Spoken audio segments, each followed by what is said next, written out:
A prime minister calls another world leader lost the plot, but this is not just name-calling. It could change the way small nations are heard on the world stage. Just days ago, New Zealand's Prime Minister Christopher Luxon did something almost unheard of. In front of global media, he declared that Israel's leader, Benjamin Netanyahu, had lost the plot over the war in Gaza. He described recent attacks as utterly unacceptable and accused Netanyahu of going way too far. This was not an offhand comment. New Zealand is now seriously considering whether to recognize a Palestinian state, joining countries like Australia, Canada, Britain, and France, who are expected to push for recognition at the United Nations. Luxon's words have sent shockwaves through diplomatic circles and triggered an immediate backlash from Israeli officials, who have publicly rebuked New Zealand's stance. Behind this bold statement lies a much deeper question. Is this the moment when a small country, known for its usually careful diplomacy, steps out of the shadows? Or is it risking its credibility on the global stage? The stakes could not be higher. If Luxon's move is misunderstood or dismissed as reckless, New Zealand could lose hard-won diplomatic trust, or miss a rare chance to lead on humanitarian values just as the world is watching. To understand the depth and consequences of this statement, we need to unpack the context. What led to this dramatic moment? Let us rewind and see how New Zealand, a nation rarely in the geopolitical spotlight, found itself at the center of a global controversy over Gaza. This moment could change how the world sees New Zealand, and what follows may reshape its place on the global stage.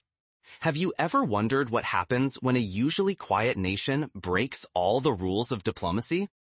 The cost of speaking up now is real. New Zealand could gain new respect or lose vital alliances, with its moral credibility hanging in the balance. Gaza's humanitarian crisis is at truly unimaginable levels, but what's different is who's raising their voice. In a move that startled diplomats from every continent, Prime Minister Christopher Luxon of New Zealand directly accused Israel's Benjamin Netanyahu of having lost the plot. Coming from Wellington, a city famous for its calm, careful diplomacy, such blunt language is almost unheard of, and it arrives just as the government debates formally recognizing a Palestinian state. The catastrophe in Gaza is sparking outrage worldwide. Nations like Britain, Canada, Australia, and several key European allies have urged Israel to allow unrestricted humanitarian aid, calling the suffering unimaginable. Israel's latest offensive threatens to displace over 1 million Palestinians, a move that experts say could deepen an already catastrophic crisis. Meanwhile, thousands are marching in Tel Aviv, demanding an end to the war and the release of hostages. New Zealand, typically a diplomatic bystander, has joined Australia, the United Kingdom, Germany, and Italy in a rare, forceful joint rebuke of Israel's planned takeover of Gaza City. The words are unusually harsh. Luxon described the attacks as utterly unacceptable, insisting that Israel has gone way too far. At home, his statements have divided Parliament and sparked protests, even leading to lawmakers being suspended for branding colleagues spineless over inaction. But this isn't just about war or foreign policy. New Zealand now faces a test of what it means to be a principled small nation in a world dominated by superpowers. The stakes could not be higher. Speaking out may cost New Zealand hard-won alliances and its reputation as an honest broker, but silence could make it irrelevant to those suffering most. So why take this risk now? Why did Luxon, known for his caution, suddenly break diplomatic protocol with such blunt criticism?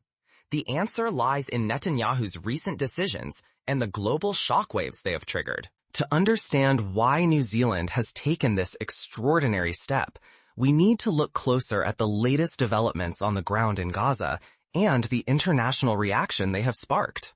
What if one bold statement could shake a nation's reputation and alter the fate of thousands? Right now, that's exactly what's at stake, as a tidal wave of global outrage and homegrown protest collides over Israel's actions in Gaza. Benjamin Netanyahu has launched a sweeping new military assault in Gaza, fiercely defending it and dismissing critics as peddlers of lies.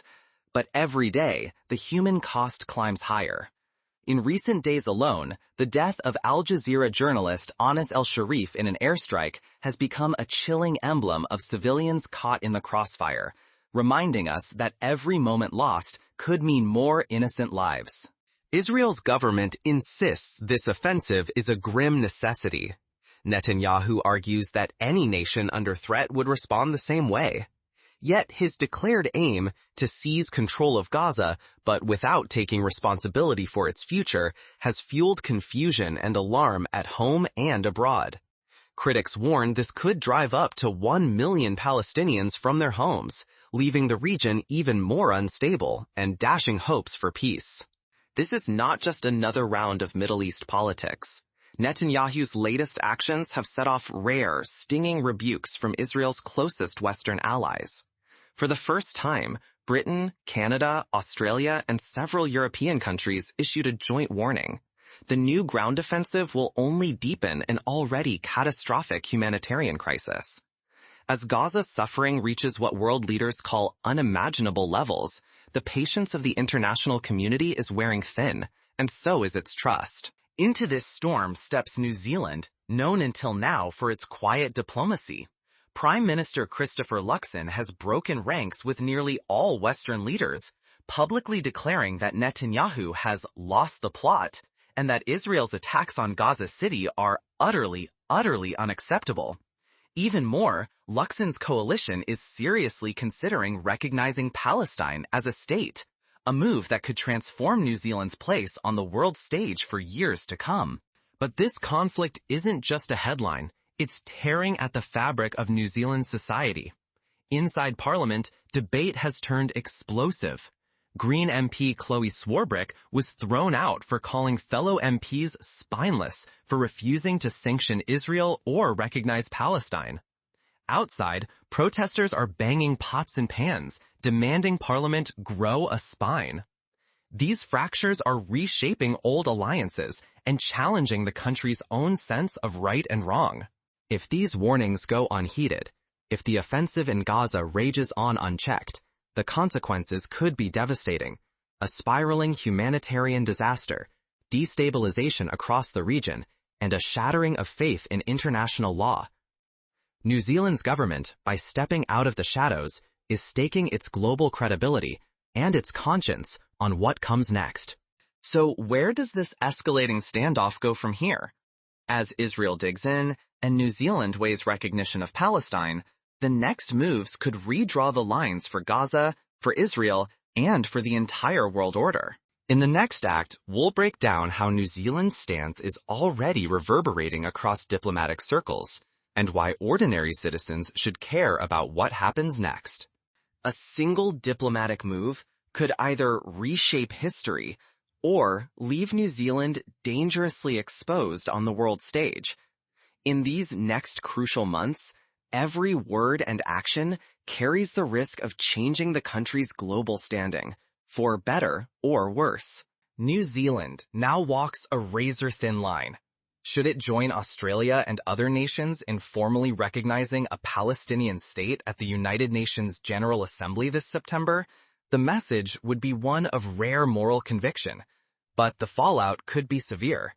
Israel has already pushed back after Prime Minister Luxon declared that Netanyahu has lost the plot, threatening to sour diplomatic relations, destabilize multi-million-dollar trade links, or even erode New Zealand's influence among cautious Western partners. Some in Parliament push for sanctions against Israel, a step loaded with risk and uncertainty. Such a move might trigger harsh retaliation from Israel's allies, ignite global backlash, and deepen New Zealand's diplomatic isolation. Meanwhile, the humanitarian disaster in Gaza has reached what Britain, Canada, and Australia describe as unimaginable levels, and these governments warn that further Israeli offensives could amplify the crisis and leave Israel even more isolated, raising the pressure on smaller countries like New Zealand to act decisively. This tension is playing out in the streets and halls of power. In Wellington, protesters demand Palestinian recognition, while in Tel Aviv, thousands call for an end to the conflict and the release of hostages. Inside Parliament, tempers flare. A Green Party MP was suspended for refusing to retract calls for sanctions against Israel over alleged war crimes. The stakes for New Zealand's politicians are now as high as they have ever been. Every decision risks reputational damage at home and abroad, and the ethical cost of inaction grows daily. But a single misstep could cost New Zealand dearly. If its position alienates crucial partners or is dismissed as empty symbolism, the country could find itself sidelined, its idealistic stance reduced to little more than a footnote. On the other hand, bold action might set a new standard, encouraging larger nations to reconsider their own roles and potentially shifting the global response to the conflict. In moments like this, hesitation or resolve can echo for generations. New Zealand's next move will shape not only its legacy, but may also influence the wider world's response to war, justice, and peace. But how did New Zealand find itself at the center of this global storm? Let's step back and trace the events that led to this pivotal crossroads. If even small nations can move the global debate, what does that mean for the rest of us? New Zealand may not have the diplomatic might of the United States or China, but moments like this show that moral clarity can echo far beyond a country's size. Prime Minister Christopher Luxon's blunt statement that Benjamin Netanyahu has lost the plot and that the Gaza offensive is utterly unacceptable was language rarely heard from Western leaders, and it instantly reverberated around the world. History is filled with examples of so-called minor players shifting the course of international events. Think of Norway's hand in brokering Middle East peace talks in the 1990s, or Costa Rica's leadership in nuclear disarmament. New Zealand's stance now, as it debates recognizing Palestinian statehood, places it at the center of a high-stakes conversation many bigger countries have hesitated to join. But the risk and the power are not just at the top. This crisis has unleashed a surge of political activism at home. Protesters outside Parliament demand leaders grow a spine, recognize Palestine, while inside tempers flare. When Green MP Chloe Swarbrick accused her colleagues of being spineless for refusing to sanction Israel, Speaker Jerry Brownlee shot back. There has never been a time where personal insults like that delivered inside a speech were accepted by this House, and I'm not going to start accepting it. Public pressure from voters, activists, and even single voices in Parliament has a way of moving the needle in foreign policy. If small states and individuals can shake up the global debate, failing to recognize this moment means missing your own potential impact. Whether you are a citizen, a voter, or just someone with an opinion, your actions and your voice matter when it comes to global issues. The lesson is unmistakable. Silence and apathy are choices, and even the smallest ripple can grow into a wave of change. Now, with all sides exposed and the stakes on the table, what should New Zealand and you do next? Let's look at the choices ahead and what they might mean for the future. Imagine waking up to headlines about your country shaking the global stage. Will you be proud of how New Zealand is remembered, or regret what slips away? Right now, your reputation, your voice, and your nation's legacy are all at stake. Christopher Luxon's bold words, calling Israel's Prime Minister Benjamin Netanyahu utterly unacceptable and claiming he has lost the plot, have shattered the usual diplomatic silence. For a country often dismissed as a lightweight, this is a rare chance to show real influence. New Zealand now stands with Australia, the United Kingdom, Germany, and others, collectively condemning Israel's Gaza actions and openly considering the recognition of Palestinian statehood. But the impact isn't limited to international news.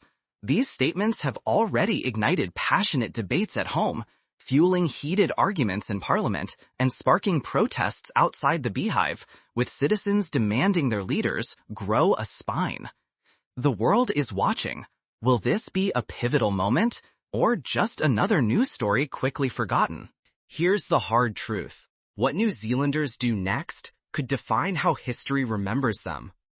Will you track your leaders' choices, speak out if you disagree, or support humanitarian efforts for Gaza? Or will you watch silently as others decide your nation's role and values? Small countries are often underestimated until a moment like this when their actions matter most. The next move is yours.